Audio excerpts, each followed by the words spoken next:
Si tu tiens toute la journée et que tu craques le soir, que tu as envie de tout dégommer dans les placards, sache que le problème c'est pas forcément ton mental, mais plus les détails de ta journée.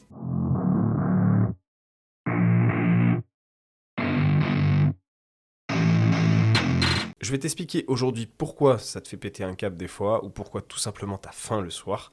On va discuter de ce sujet aujourd'hui. Moi c'est Julien, l'hôte de ce podcast Next Physique, l'émission, le podcast où on discute de sport de force, de santé, de bien-être et de tout ce qui tourne autour de ces thématiques.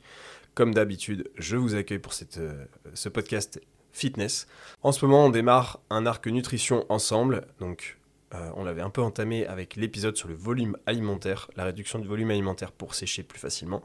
Et je vais continuer avec 2 épisodes ici avec vous. J'ai vu que ça vous avait plu, donc on fait une petite pause nutrition ces temps-ci. Donc on va parler de ce sujet aujourd'hui, de l'appétit, de pourquoi vous pouvez être bloqué sur ce sujet-là. L'objectif, c'est pas de vous donner des trucs bateaux du style manger juste plus de protéines, même si c'est pas du tout bateau, c'est la réalité. Mais on va voir un petit peu de tout ce qu'il y a autour, ou juste buvez de l'eau et allez vous coucher. Je vais vous donner des causes. On va forcément parler d'abord de d'où ça vient, quels sont les signaux, et surtout quoi faire en fonction de la situation pour arrêter de subir ce genre de fin de journée catastrophiques qui peuvent faire démonter un total calorique d'une journée et au final tout passer en mode aspirateur le soir et que ça soit une catastrophe sur votre composition physique, composition corporelle.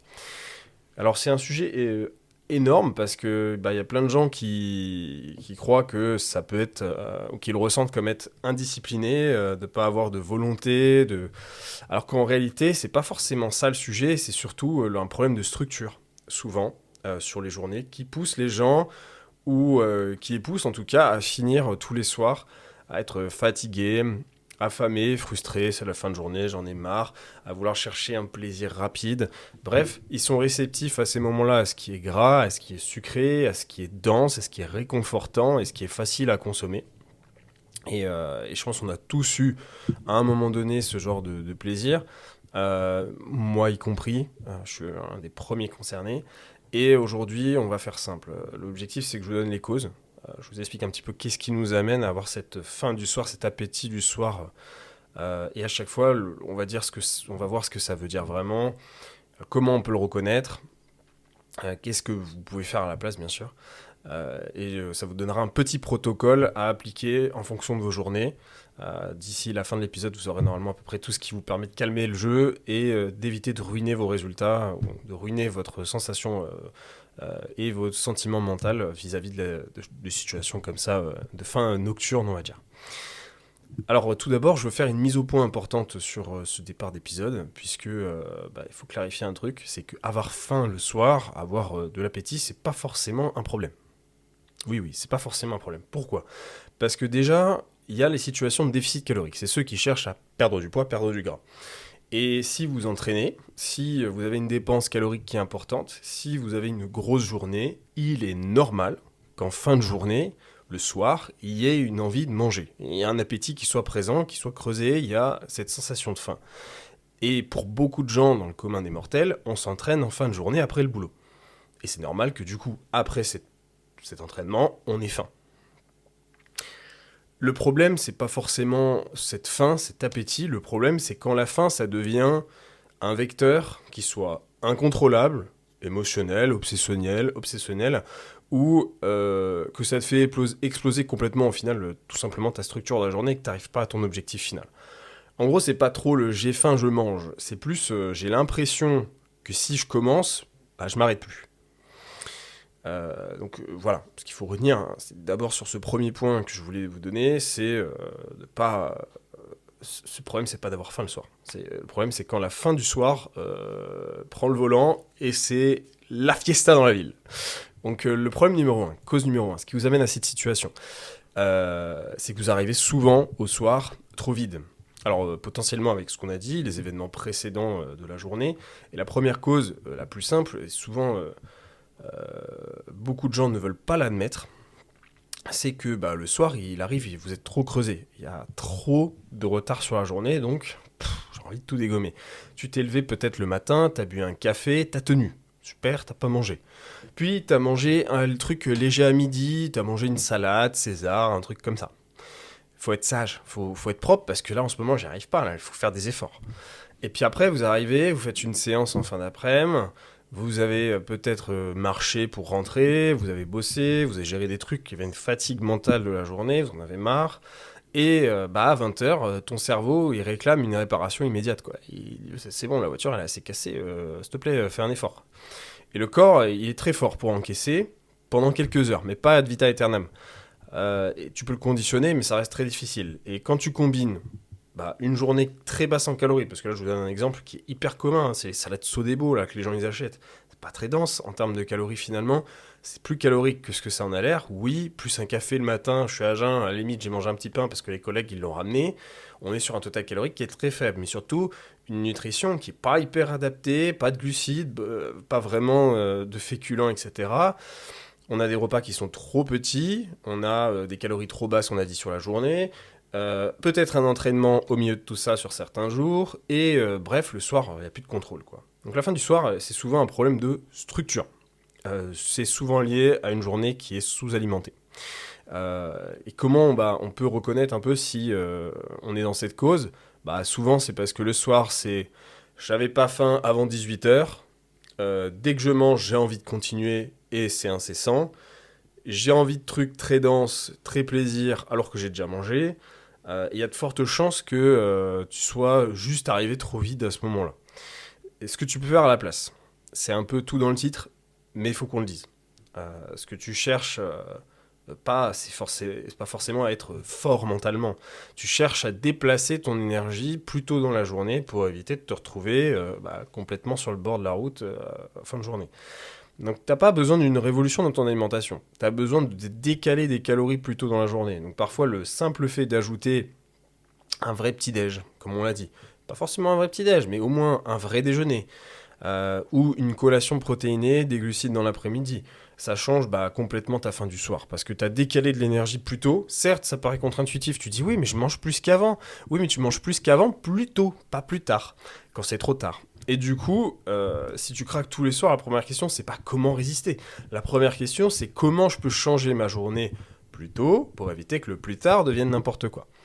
Donc, souvent, ça va être ces choses-là. Ça va être soit un meilleur petit-déj, plus sain, plus gourmand, c'est vrai, mais au moins ça te permet de s'éviter de faire n'importe quoi. Un vrai déjeuner, peut-être aussi, bien que j'ai rien contre la salade César à midi, ou une collation protéinée, ce qui permet d'arriver déjà à l'entraînement avec quelque chose dans le sang qui circule, c'est-à-dire des protéines. Et comme on l'a dit au tout début, je voulais pas vous donner des causes bateaux, parce que ça, c'est tellement la base de l'alimentation saine, mais il faut que je le redise, manger suffisamment de protéines par jour, c'est la base pour perdre intelligemment et surtout du gras, et pas perdre ce qu'on a envie de pas perdre, c'est-à-dire du muscle, tout ce qui va nous composer, pas le tissu adipeux, et ce qui est plus intéressant pour un humain, et oui, c'est la base de la nutrition, manger suffisamment de protéines. Et là, je parle de n'importe quel sport, je parle du sport que vous voulez, vous faites du pilates, du ping-pong, de la muscu, vous faites de l'aviron, on s'en a rien à faire, c'est les bases du fonctionnement d'un humain. Donc il est important déjà d'avoir cette condition-là. À partir de là, on peut avancer. Donc ça, c'est le premier point, hein. Souvent c'est la structure de la journée. Deuxième point, souvent on a le souci aussi de la recherche du clean parfait, c'est-à-dire de manger le plus strict possible, le plus propre possible, mais pas assez satisfaisant. Ça, c'est un point de craquage régulier pour les gens aussi. C'est ceux qui se sont mis à bien manger proprement, mais qui ne mangent pas assez satisfaisant. C'est-à-dire que les repas, ils les mangent parce que c'est sain, mais il n'y a pas un vrai plaisir derrière. Alors ça peut être des classiques, ça peut être par exemple j'évite les yaourts 2, 3%, 8% et je prends que des 0%. Ça peut être je fais que des légumes vapeur, ça peut être du blanc de poulet tout le temps. Ça peut être je mange que des galettes de riz toute seule comme ça va me caler. Ça peut être je fais des repas avec que des crudités, la salade César. Ça peut être je fais des trucs très propres, très fit, très fruits légumes sur le papier, joli entre guillemets, c'est impeccable. Mais dans la vraie vie, ça laisse beaucoup de gens dans un état plutôt bizarre. Le ventre est pas totalement vide, mais l'appétit est pas vraiment calmé. Parce que là-dessus, on n'est pas rassasié. Et le soir, le corps et le cerveau, ils réclament quoi? Ils réclament ce que tu as pas eu de la journée, c'est-à-dire tes journées difficiles. Donc, il veut du goût, de la texture, de la densité, de la récompense. Et parfois, à la fin du soir, c'est pas un problème de quantité pure, c'est plus un problème de satisfaction alimentaire. Et ce qu'il faut reconnaître, c'est ici souvent ce qu'on peut avoir, c'est j'ai mangé, mais j'ai pas l'impression d'avoir mangé vraiment. Ça peut être des gens qui vont nous dire ce qu'ils vont nous dire parce que c'est mon métier. Je précise pour ceux qui découvrent le podcast, mais voilà, je suis coach depuis bientôt 10 ans. J'ai envie de quelque chose de bon et à un moment donné, j'ai envie de me faire plaisir. Ce qui va venir souvent aussi, c'est je pense surtout à des aliments plaisir, pas juste à manger. Et ben vous êtes probablement dans ces cas-là. Ce que vous faites à la place, ce que vous pouvez mettre du coup, c'est de garder une alimentation propre parce que ça reste la base, mais de cuisiner autour. C'est de rajouter par exemple plus de densité. Alors on a parlé par exemple des yaourts, j'ai rien contre les yaourts 0%, je suis un des premiers consommateurs, mais des fois il est important de savoir se faire plaisir et pas se forcer à manger un yaourt pour avoir gagné 2% par exemple, de passer d'un yaourt 2%, 3% à 0, il n'y a quasiment pas de calories de différence et il y a quand même plus de goût. Je sais que récemment, je m'étais mis à remanger, parce qu'il n'y avait pas le choix. Dans les magasins, c'était une pénurie incroyable. J'avais mangé des câlins 0%. Alors, j'espère pas me faire détruire par la marque, mais je suis désolé, mais c'est dégueulasse. C'est un yaourt liquide. Tu prends le truc zéro comme ça, là, ça coule à gogo dans la cuillère. C'est impossible à manger. Clairement, je préfère mon yaourt 2-3% fromage blanc. Il y a plus de densité, la texture elle est meilleure et tout, c'est quand même plus sympa. Et aussi, plus de densité sur les repas, ça veut pas forcément dire, je dirais, plus de goût ou de texture sur lesquels on peut jouer, et c'est de se dire, bah ok, par exemple, légumes vapeur, ok. Bon, est-ce que je ferais pas peut-être des légumes un petit peu à la poêle et je rajoute un petit peu d'épices, ou alors si j'ai un air fryer, j'essaie de cuisiner un petit peu avec, ou alors j'évite de faire que du blanc de poulet, c'est pareil. Acheter des cuisses de poulet, des ailes poulet brûlées, vous allez gagner beaucoup de budget tous les mois dans vos finances. Ça coûte beaucoup moins cher parce que les gens n'achètent plus alors que c'est la meilleure partie du poulet. Je comprends pas, ça c'est le syndrome du siècle de la société de consommation, c'est les cuisses et les ailes de poulet, il y a un petit peu de collagène à l'intérieur et c'est excellent, vous mangez avec la peau, c'est super bon, personne ne va dire le contraire, à moins d'être fou. Blanc de poulet, c'est pas mauvais, on est d'accord, mais quand même, il y a plus de goût dans des cuisses et des ailes de poulet. Oui, mais il y a plus de lipides, il y a 3-5 grammes de plus. Si t'achètes pas un truc complètement farfelu, industriel, et ça restera toujours moins cher, même d'acheter une bonne qualité de cuisse d'ailes de poulet, que d'acheter un blanc de poulet premier prix. Et il y a plus de goût. Il y a plus de goût. Et il y a quoi? Il y a 3-5 grammes de lipides de différence. C'est très peu de calories de différence, encore une fois. C'est une économie, je trouve, qui ne sert quasiment à rien, qui détruit en plus vos finances. Qui détruit, j'abuse, hein, j'en fais un gros titre. C'est vrai que ça coûte plus cher. Ça ne détruit pas forcément nos finances, mais ça coûte quand même vachement plus cher.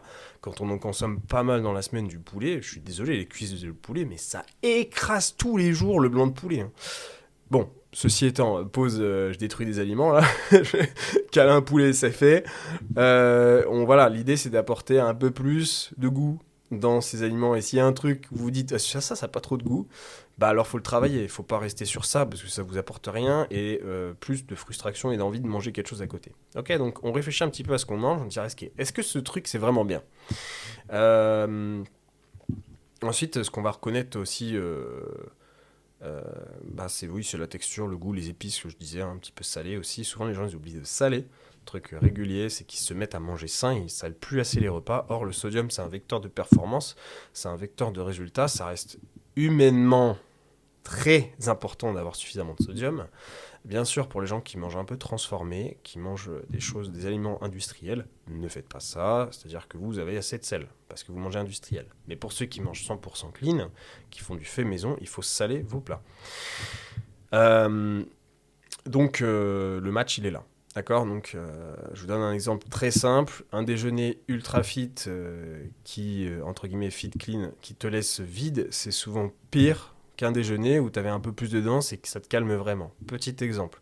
Je mange du riz, ma cuisse, mon aile de poulet et je mange des courgettes. Ok, la cuisselle de poulet, ça rajoute 5 grammes de lipides, un petit peu, ça rajoute un petit peu de goût dans le plat. Si ça ne suffit pas, si c'est pas un plat super, vous rajoutez une sauce.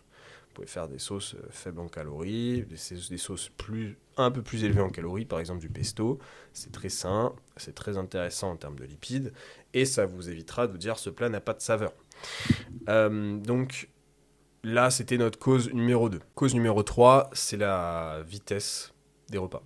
Alors, qu'est-ce que j'appelle par là ? Sous-estimé aussi, je trouve, c'est les gens qui avalent leur repas à toute vitesse en scrollant, en étant sur le téléphone, en bossant, debout, entre deux rendez-vous. Votre corps, il a quasiment aucune chance d'envoyer un vrai signal de satiété au cerveau et ça fonctionne comme ça.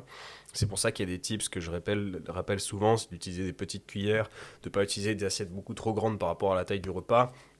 L'idée, c'est de manger un repas qui reste correct et qui ne laisse aucune trace psychologique. Donc, au plus, voilà, vous avez l'impression que ça ne compte pas forcément.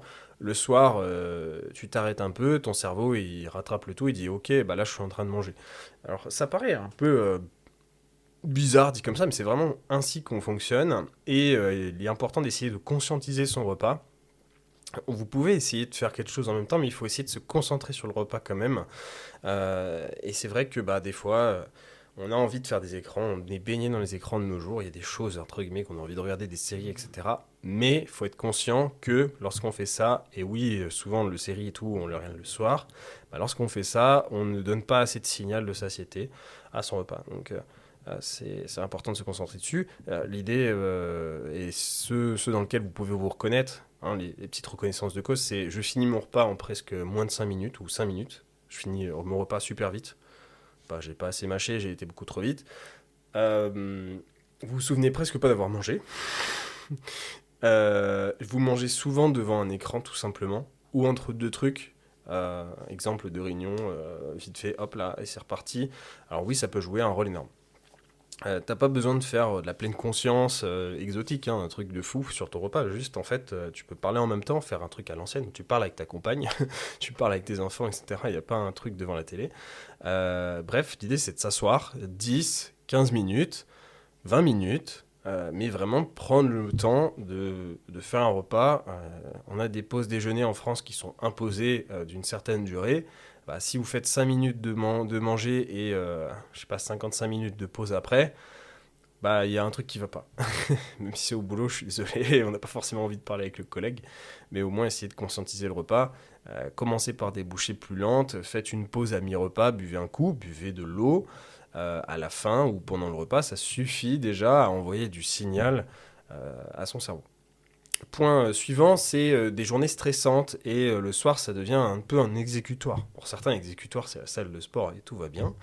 Mais c'est une cause fondamentale aussi qui nous amène à la fin du soir, c'est pas forcément une fin physique, mais une fin de décompression. On avait parlé avec l'épisode des différents types de fatigue il y a un mois. Vous avez tenu toute la journée, vous avez pris sur vous, le boulot, les enfants, les mails, les imprévus, la charge mentale, le gasoil en ce moment, la pression, l'actualité de Donald Trump. Le soir, le cerveau, il veut un switch. C'est bon, ça suffit, on veut passer à autre chose. Le problème, c'est que la bouffe, c'est un switch incroyablement efficace. C'est rapide, c'est accessible, c'est agréable, c'est apaisant à court terme.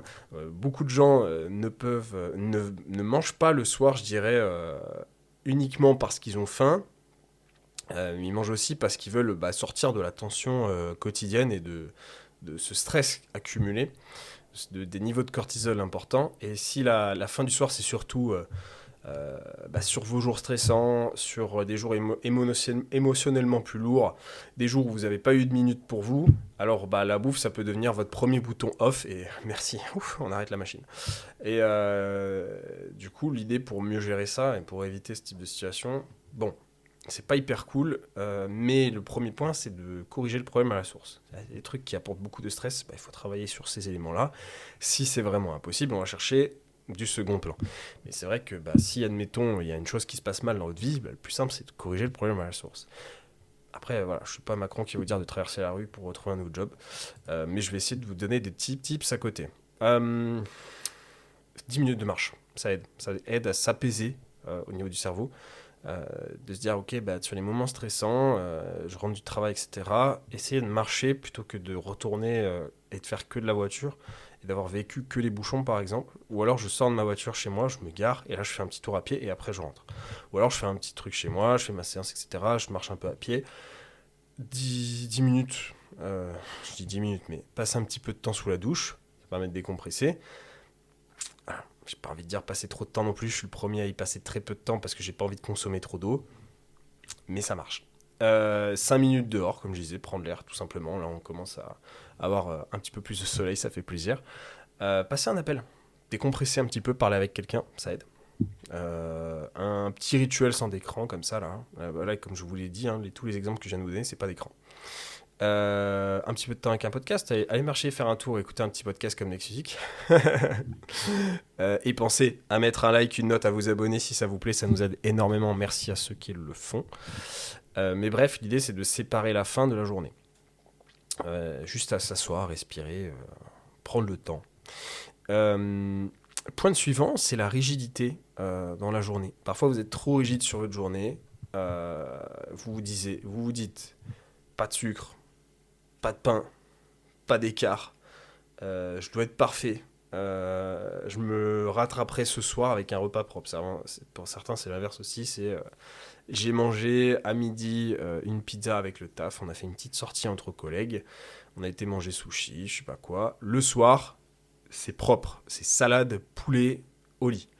Et du coup, on se crée cette rigidité mentale. Le soir, ça devient un terrain glissant, explosif, où vous combattez pas seulement la faim, mais vous avez aussi une frustration qui s'est accumulée. La fatigue, elle arrive, la rigidité, elle casse souvent à ces moments-là.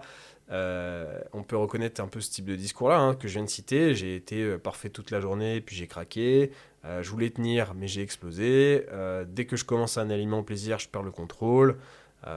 C'est pas forcément un problème de manque de contrôle, mais parce que vous avez tenu déjà un petit moment, mais c'est plus un problème de contrôle rigide en amont. C'est de se dire, ok, je me suis pas laissé un peu plus de flexibilité avant, et du coup après ça va pas trop.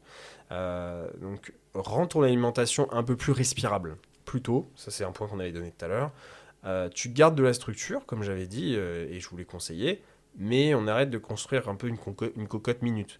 On n'attend pas forcément le soir pour s'autoriser un minimum de plaisir et de satisfaction, ou pas forcément le lendemain, comme je dis avec l'exemple de la salade et du poulet, je vais me coucher. Là, on est sur un repas qui est très léger. C'est une erreur que j'ai fait au tout début de mon évolution. Je l'avais rappelé il n'y a pas longtemps sur mes débuts. Moi, quand j'ai commencé, il y a très longtemps, je suis pas tout jeune, mais quand j'ai commencé il y a 15 ans, voilà, fin de journée, fin de taf et tout, c'était ça, c'était salade, poulet, même un peu de sel dessus, et puis au lit, quoi. Les résultats, j'arrive, je finis le repas, tout ça, je commençais à me mettre tout doucement dans le lit, je vais regarder ma série, il n'y a rien dans le ventre, donc c'est une catastrophe, alors qu'au midi, on a déjà bien mangé, etc., avec les collègues, super, ça craque. Du coup, il vaut mieux se faire un dîner un petit peu plus élevé, pas forcément de beaucoup, parce qu'on essaie un petit peu de compenser, c'est vrai, mais juste de quoi au moins avoir un minimum de satisfaction, sinon souvent on pète un plomb. Donc rajoutez un petit peu de souplesse dans vos journées. Essayez de ne pas être toujours trop rigide, parce que sinon ça peut vous amener beaucoup de frustration. Point suivant, je vous le dis à beaucoup d'épisodes de podcast, c'est quoi ? C'est le sommeil. Le sommeil. Bon, là encore, on a un truc, beaucoup de gens le savent, ils le sous-estiment, mais c'est la réalité. Lorsque vous dormez mal, vous avez une moins bonne gestion de vos impulsions, pas forcément qu'alimentaires. Vous avez une augmentation, oui, de l'appétit et une augmentation de vos niveaux de cortisol, donc vous êtes plus stressé. Vous avez envie d'aliments qui sont plus denses, vous avez besoin de plus de récompenses. Vous supportez moins la frustration et vous êtes plus facilement irritable. Vous êtes moins sensible à la notion de rigidité et vous voulez plus une récompense immédiate. Donc oui, si vous dormez 5-6 heures par nuit, même 6h30, 7 heures pour beaucoup de gens, pour quasiment tout le monde, c'est insuffisant. Et souvent, on se demande pourquoi nos soirées sont catastrophiques. La réponse est souvent là aussi, c'est dans le stress et dans le sommeil. Alors oui, je sais que dans le quotidien de nos jours, des fois c'est difficile d'avoir plus de 7 heures de sommeil, mais pour l'humain moyen, le sommeil c'est à peu près entre 7 heures et 9 heures par nuit. Et je sais que c'est difficile des fois à caser dans un emploi du temps, ça veut dire faire des sacrifices, mais c'est comme ça qu'on fonctionne, encore une fois, on est fait comme ça. Et si tes pires sensations de faim, elles viennent de moments où tu as eu des nuits difficiles, récemment des emplois du temps compliqués, des nuits moyennes peut-être tout simplement parce que tu dors pas assez profondément, t'es pas juste faible. L'idée c'est que ton état psychologique, il est lié au physiologique, qui rend un contrôle beaucoup plus coûteux et donc ça devient plus difficile. Donc l'idée ici c'est d'essayer d'analyser ces nuits, d'essayer de voir si on n'a pas un système nerveux qui est rincé par tout simplement le sommeil et la récupération de ces derniers temps, et sur quoi on peut travailler. Peut-être à la cause, qu'est-ce qui nous amène à dormir moins? Donc encore une fois, le premier plan, qu'est-ce qui nous amène à dormir moins? Qu'est-ce qui nous amène à dormir moins bien? Peut-être que tous les soirs je m'engueule avec ma compagne, ou peut-être que je dors moins bien en ce moment parce que je suis en plein déménagement, il faut que je fasse des petits travaux et tout à côté, donc il n'y a pas le choix, je fais ça après le travail. Voilà, c'est temporaire. Voilà. On essaie de voir un petit peu les causes et si on peut changer un petit peu certains points. Et après, il y a le second plan, c'est-à-dire qu'est-ce que je peux faire autour, c'est-à-dire d'améliorer la qualité de mon sommeil, c'est-à-dire peut-être améliorer la literie, des choses comme ça, ou améliorer par exemple via des compléments alimentaires pour mieux dormir, comme le pur sommeil de NutriPure, ou le tryptophane, que je suis en train d'essayer d'ailleurs de chez eux, là, qui est très cool, le précurseur du coup de la mélatonine. Et si jamais vous cherchez des compléments d'ailleurs pour ça ou pour autre chose, n'hésitez pas avec mon lien en dessous chez NutriPure, moins 10% avec le code JulienBBR. Point suivant. Vous n'avez pas forcément de stratégie au soir. Alors là, du coup, on est sur le dernier point. C'est tout simplement comment je gère mon soir. Comment ça se passe à ce moment-là? On a parlé de l'exemple de la salade et du poulet, mais souvent, c'est l'improvisation qui peut aussi nous amener à faire n'importe quoi. Et on a eu ce phénomène très fort ces dernières années de la commande en ligne et de la livraison à domicile, parce que tout simplement, on n'a pas prévu de plan. Donc, on finit sur Uber Eats. Et tu sais à peu près comment tu veux manger la journée. Tu as peut-être une idée de l'utilisation de ta journée, tes calories, ton énergie, etc. Mais le soir, tu laisses un peu faire l'environnement, tu laisses plus faire l'humeur, et la fatigue prend un petit peu la décision à ta place. Et ce qu'il y a dans les placards, ce qui reste au frigo, ou ton niveau de patience aussi, tout simplement. Et comme le soir, c'est justement le moment où vous êtes le moins lucide, on est le moins lucide, l'improvisation, elle est un peu un très mauvais plan. Je dirais, en vrai, faut se le dire. Et si le soir il ressemble à bon, je verrai bien, je prendrai ce qu'il y a, ça dépend de ma faim, vous êtes en train de laisser le moment le plus sensible de votre journée, le plus puissant de votre journée, prendre le contrôle. Et le hasard, souvent, ne fait pas très bien les choses ici. Et l'idée, c'est de rajouter une stratégie le soir. C'est de pas de faire les choses au hasard, pas juste des intentions, mais une action directe. C'est de dire, par exemple, ok, ça c'est un dîner repère. Je sais que si en ce moment, j'en ai marre, etc., je veux pas réfléchir, ça c'est mon dîner. Ok, ça c'est mon dîner. Go, il me fait plaisir, il m'apporte des choses qui sont bien, c'est un bon dîner. Ou alors ça va être un dessert repère. Ou alors ça va être une collation repère. Ou des aliments safe, on va dire. Voilà, évidemment que vous pouvez gérer, qui sont visibles et disponibles. Comme par exemple, moi c'est un truc que je garde toujours, c'est des fruits dans un bac à légumes que je mange souvent le soir. Ça va être des pommes, régulièrement c'est souvent des pommes, ça a toujours été des pommes, je suis un mangeur de pommes. J'espère que j'ai bien fait l'accent. Petit ref à notre ancien président. Et du coup, moi, c'est un truc que je fais souvent le soir. Ouais, il y a un petit garçon, un petit lapin, il est content à la fin de manger le petit rognon, et puis basta. Bref, des aliments qui sont plus difficiles à gérer, moins accessibles aussi, ça peut aider. L'idée, c'est pas de se retrouver à décider à 22h avec le cerveau d'un être humain fatigué, parce que c'est le pire moment, et il faut surtout pas faire comme ça.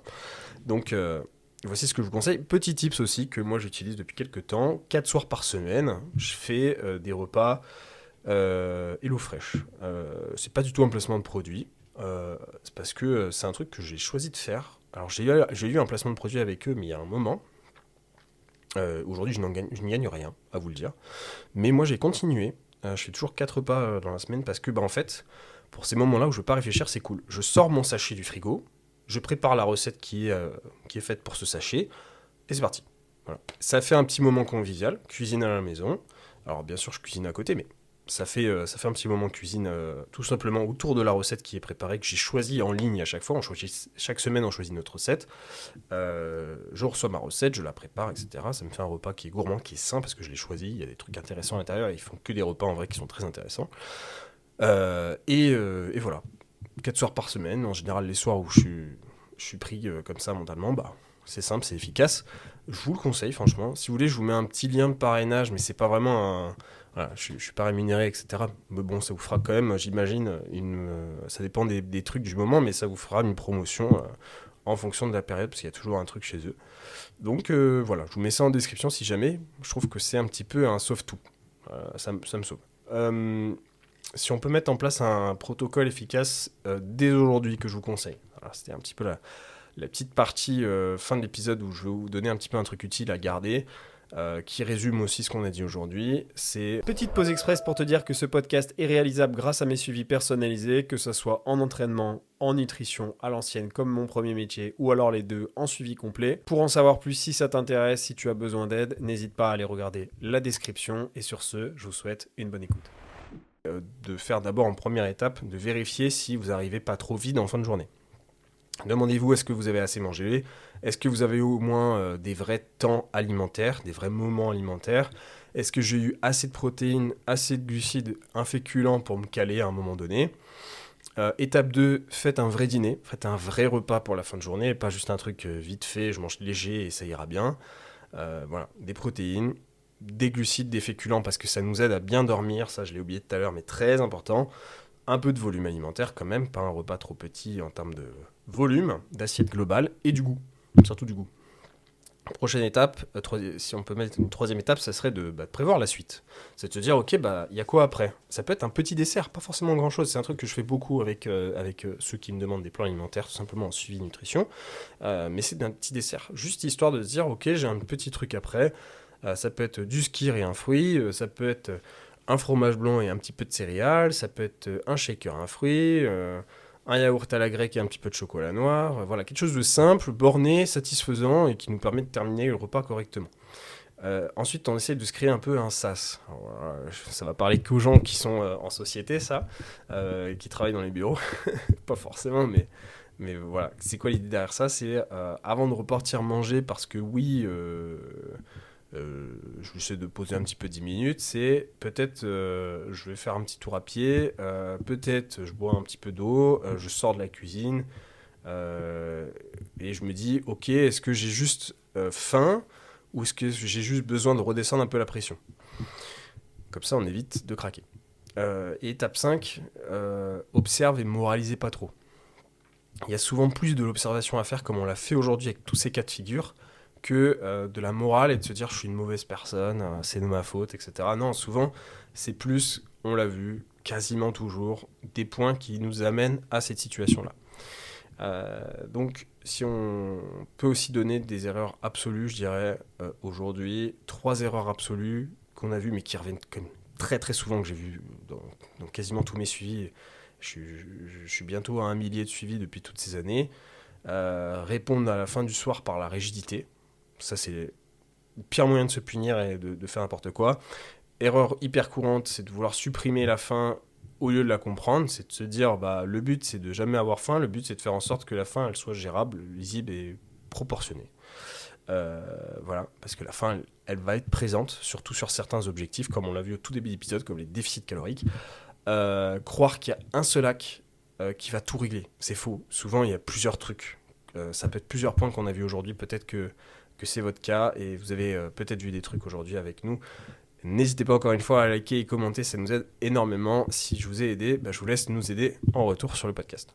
Donc j'espère aujourd'hui vous avoir apporté de bons points d'aide qui vous permettent de comprendre votre appétit et de ce qui le régit de manière générale.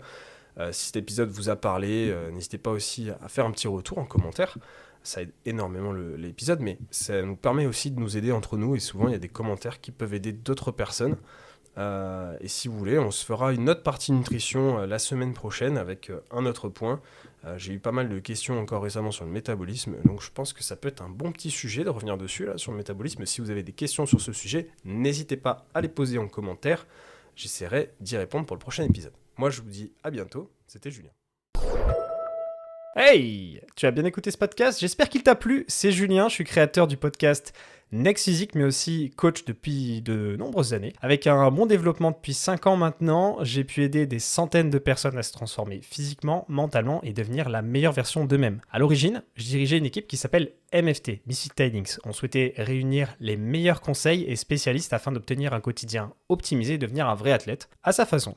Et c'est pour ça que je vous appelle les athlètes en fait. Mais tout ça, sans être frustré avec son sport. C'est vraiment quelque chose d'important pour moi et j'imagine pour vous aussi. Avec un quotidien optimisé, où vous pouvez faire votre vie, tout simplement, gérer votre diète avec plaisir et désormais, je suis devenu un peu un expert en la matière. Next Physique s'inscrit dans la lignée de l'esprit de ce coaching. Je souhaite le meilleur pour chacun de mes élèves afin que vous puissiez gérer vos PR, votre vraie surcharge progressive et ainsi atteindre votre Next Physique. Car c'est un suivi, donc je suis présent tous les jours pour assurer la meilleure évolution possible de la personne et c'est pour ça que j'ai décidé à l'initial de faire du coaching en ligne et pas en salle. Oubliez les diètes sans cookies, oubliez les exos qui changent à gogo chaque semaine parce que c'est du marketing. Ici, on va progresser sur les exercices et bien sûr des exos qui vous plaisent et qui rentrent dans votre emploi du temps, votre salle de sport et son agencement. C'est un tandem, ça se passe entre vous et moi pour construire une équipe qui avance ensemble. Je vous prépare le terrain, j'assure vos arrières et vous faites le job à l'intérieur du terrain. Les coachings sont sur réservation. Si tu écoutes ce podcast, c'est que tu es intéressé par l'optimisation de tes résultats et je suis sûr qu'on ira du coup loin ensemble. Contacte-moi directement sur Instagram pour qu'on en discute et qu'on regarde mes disponibilités de réservation ou qu'on s'appelle tout simplement si tu veux qu'on en discute. Plus d'informations sur le suivi en lien en description.